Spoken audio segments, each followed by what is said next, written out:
Hello, everyone. This is Tom Fox. I'm the Compliance Evangelist, and I'd like to welcome you to episode 56 of Compliance Into the Weeds, a podcast with Matt Kelly, founder and editor at Radical Compliance.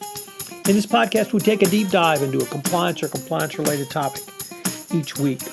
Today, we take a look at a fascinating article in the most recent edition of the MIT Sloan Management Review entitled The Trouble with Corporate Compliance Programs. It's by Todd Haugh, an assistant professor of business law and ethics at Indiana University's Kelley School of Business. In this, he takes a look at the fraud triangle and the rationalizations that are used by employees who commit fraud and ties it to failures or at least issues in a best practices compliance program. He really has some very interesting ideas about what rationalizations employees use and how compliance can interact these in what I found to be an incredibly cost-effective way. It's a fascinating article, and Matt and I take a deep dive into it, as well as the fraud triangle and the compliance practitioner's role in all of this. Compliance Into the Weeds is a part of the Compliance Podcast Network. Hello, everyone. This is Tom Fox, back for another edition of Compliance Into the Weeds with my good friend and colleague, Matt Kelly. Matt, of course, is the founder and editor at Radical Compliance, and we are going to take a deep dive into a very interesting article which appeared in the most recent issue of the MIT Sloan Management Review, which was by a fellow named Todd Haugh, who is an assistant professor of business law and ethics at Indiana University's Kelley School of Business. And the article is entitled The Trouble with Corporate Compliance Programs. And Mr. Haugh, or I suppose Professor Haugh, I should say, takes a really interesting look at the fraud triangle, rationalizations, and how compliance programs may not be addressing some of the rationalizations that he has found as typical of fraudsters. So, Matt, with that incredibly long-winded and poorly articulated introduction, welcome. And what were your initial thoughts on Professor Haugh's article? Hey, Tom. Yeah. So this was really interesting, and I'm glad you dug it up. I would certainly say it is worth a compliance officer's time to dig up this article and read it. It is about 10 pages long, like it is academic white paper-ish in its length, but it is certainly not dense like you're reading a law review article. With all due respect to the lawyers listening who have written many law review articles, I'm sure.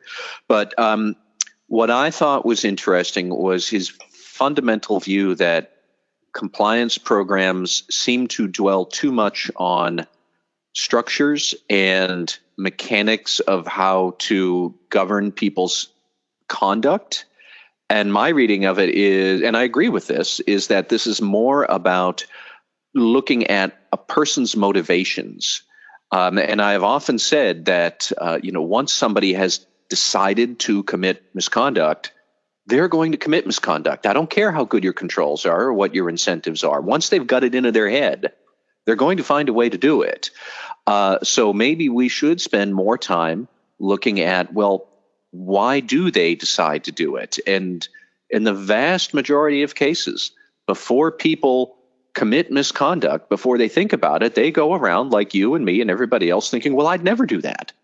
And yet somehow they go from I'd never do that to they're going to do it. And the crossover there, that's the transition. That's where people should strike. I think that's a very valid point for the professor here to raise, and we can explore that further. But I spot on with his general take on how we should be looking at this. So, Matt, as you know, myself and certainly others take a look at and advocate incentivizing complying with compliance through financial incentives or disincentivizing through the stick approach, meaning you'll be spanked or worse if you violate the code of conduct policies and procedures.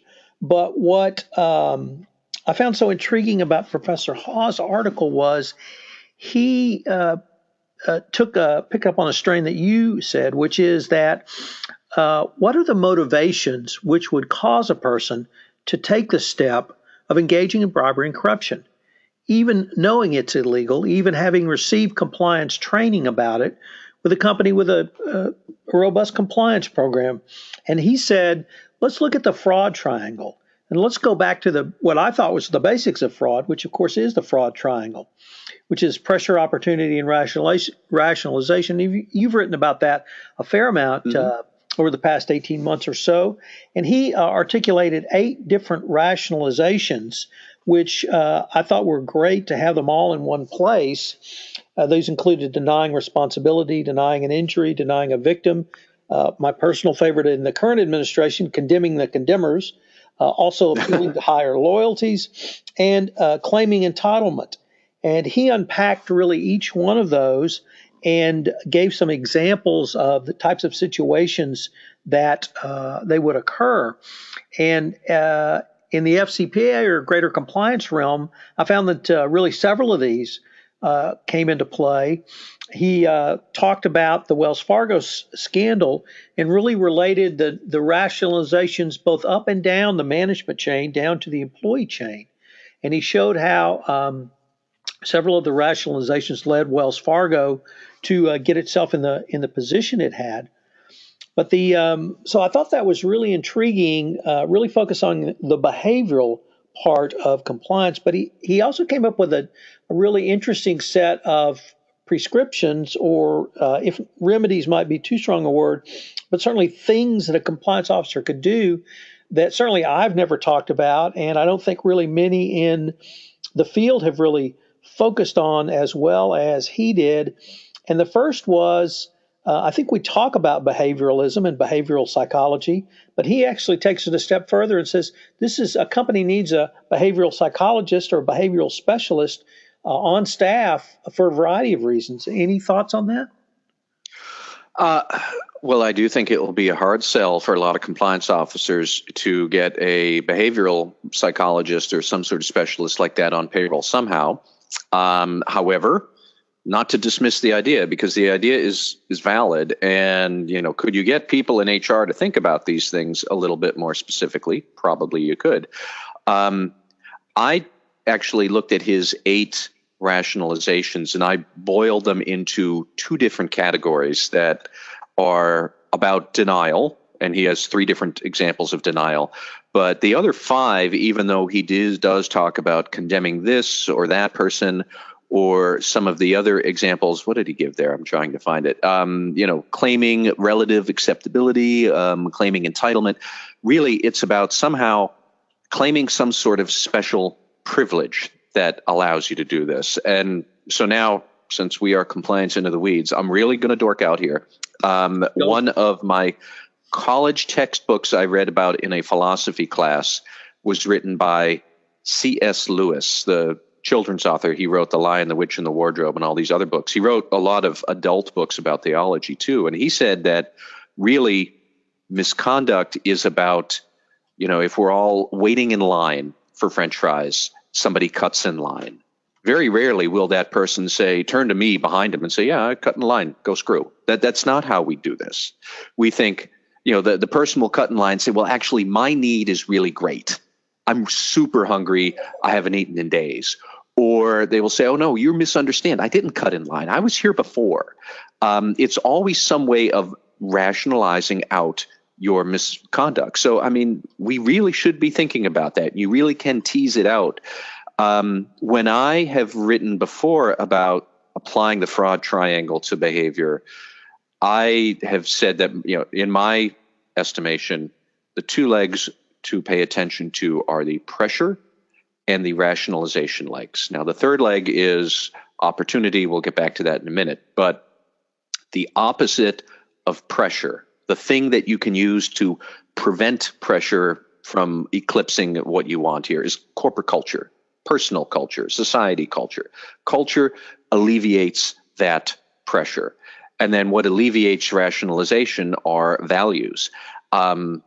Look, I can't speak for everybody, but in my estimation, when I have committed misconduct myself, and I know people are shocked, but I have done that at least once or twice in my life.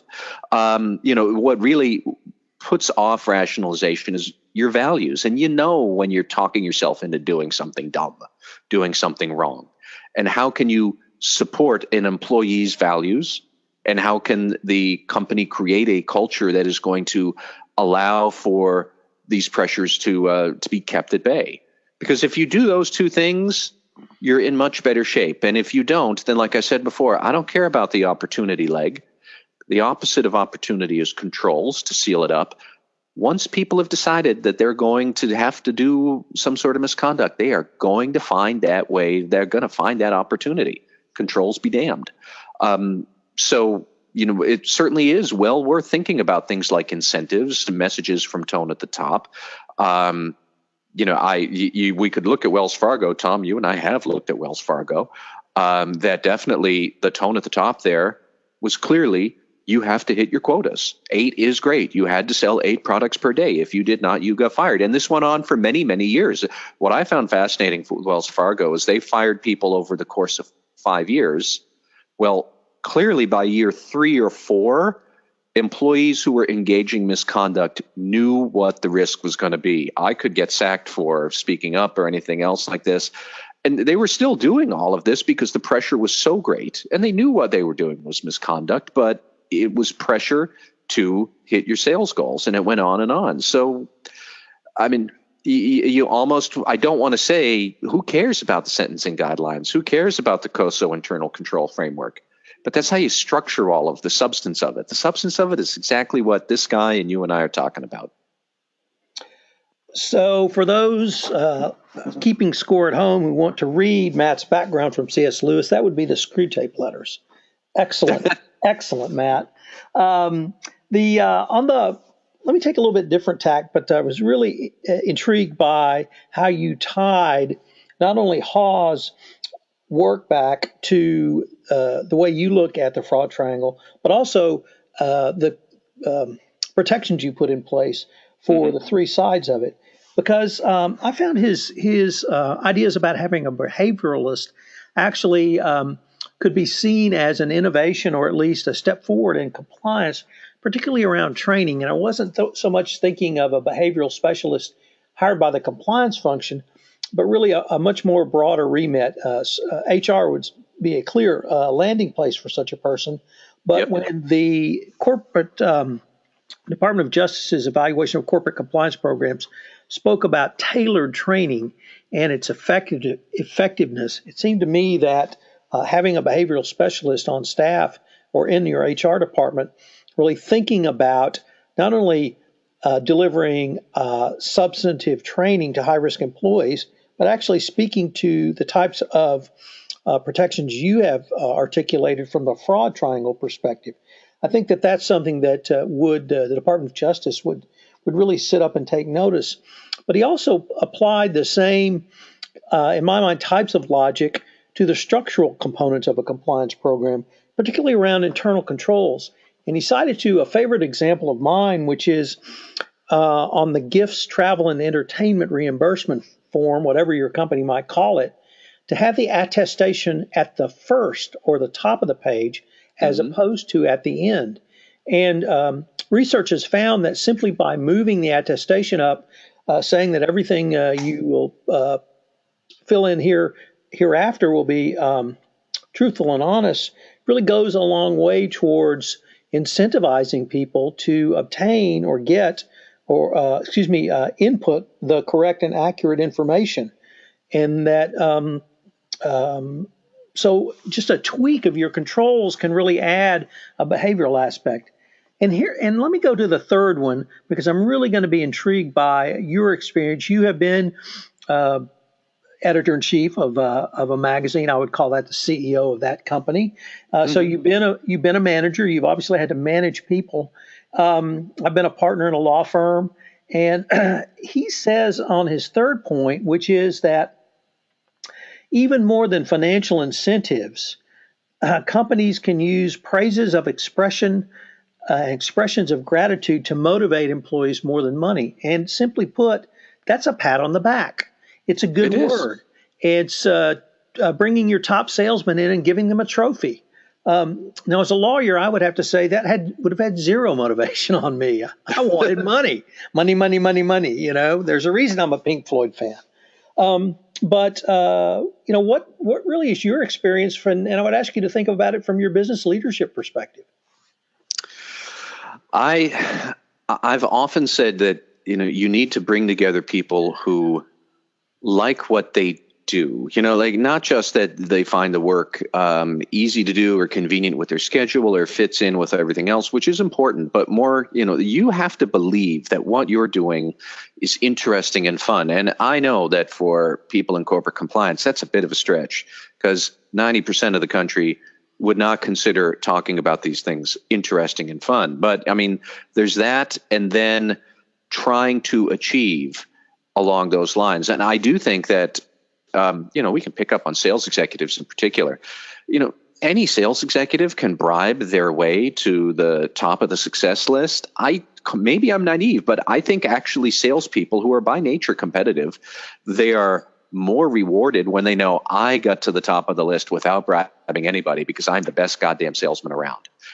That strikes me as the sort of character I've seen in the most effective salespeople I know. I don't know them well enough that I would say, yes, they may or may not bribe somebody, but given the choice, would people rather know I vanquished everybody else purely on my own merit and my own talents? That seems to fit most of the salespeople I know. I think that, holding them all up for praise and, taking everybody, isn't this fun? Because we all originally liked to be here and now we are succeeding at this. That is the sort of thing that I think it motivates high employee and high responsibility people. And that's what I would do. Certainly I've made good money from time to time in this career and I'm glad for it. I like money just as much as anybody else. But, I think that when you have a fear component driving you, I might have no money. I might lose my job. Sure, that's going to drive you to misconduct. But if we take that out, if you have enough slack that you don't need to worry about having to bribe or losing your job, or anything like that, or having no money. If you've got a basic sense of security, then I think most people aren't interested in getting even further ahead by nefarious means. I think most of them like working honestly. Maybe I'm a bit of a naive fool, but that's what I believe. One point I did want to raise, if I could, the author here, he said something that I loved and that I've written about in oblique ways myself. He had a quote here: companies should encourage employees to openly discuss rationalizations and how they affect ethical decision-making. I could not agree more. That is absolutely correct. But that, I think, gets to the pressure and the culture balance in the fraud and anti-fraud triangles, as I like to call them. That's the most important speak-up culture you should want as a compliance officer. You don't want a place where employees only feel comfortable ratting out others who are doing misconduct. You want a place where employees feel comfortable speaking up to say, whoa, this is kind of a stinky situation here. I don't know that I can do this unless I bribe somebody. That's what you want them to speak up about, much more than you want them to rat out some third party or some other corrupt activity that they know. You want them to talk about what is worrying to them before they get to that rationalization. It's like what you and I said and what this author said. Once they hit the rationalization, game's already over. That's it. They're going to do it. So let me pick up on your last citation to this article, because the thing that I found intriguing, in addition to the points you raised, was his discussion of who should lead that discussion in the corporate setting. And he initially said it should be led by the compliance function, but then almost parenthetically he said, but it'd be much better if the senior business team led that. And that's the part I could not agree with more. If you would have that type of discussion, think of the power of a CEO who would come down and have a town hall around that with the troops. Think of the power of, an executive vice president who you might or might not ever see if you work for a multinational or 10,000 or more employee corporation, having that discussion, leading that discussion. And I found that part to be almost as powerful as this a suggestion of talking about it. But you're absolutely right. Having that kind of discussion and having to be able to embed and imbue those values throughout your organization is probably the best defense to an FCPA, to a fraud, to a nefarious act, or even thinking about it going forward. But yeah, I could not agree more with that too, because as much as I think, sure, a compliance officer should talk about good conduct and values, if they are leading the charge on that, you're going to get pigeonholed as that person at the company who lectures and hectors everybody about good conduct, and they'll start to roll their eyes. And that's how compliance becomes the bolt-on thing that we do the ethics check at the end. And that's not what we want. It should be the CEO talking about it as much as he or she can, and other senior business executives. And might I point out, it is always the case when the CEO is not talking about these things and he is talking more about performance. That's when you get the Wells Fargo situations. That's when you get the Uber situations and so much else. Travis Kalanick at Uber seems more like he was a jerk interested in just winning at any cost rather than sitting around talking about, let's make sure we have a good company. And that sounds nerdy. It sounds like you're never going to make a good buck. Neither of those things are true, but the converse is very much true, and the converse can give you horror stories, as we have seen time and time again. So let me end on one point that I actually don't think we have touched upon explicitly throughout our podcast series together, and that was in his suggestions 2 and 3, the cost. So what is the cost of having that type of discussion? What is the cost of actually moving your attestation on your gift, travel, and entertainment reimbursement form? I recognize there would be a cost to hiring a behavioral specialist, but I was very much intrigued that 2 of his 3 suggestions are literally at little or perhaps even no cost. And that's when you can have an innovation, a true innovation, and you can move the ball forward at little or no cost. I think that's something that we should talk about and maybe even celebrate.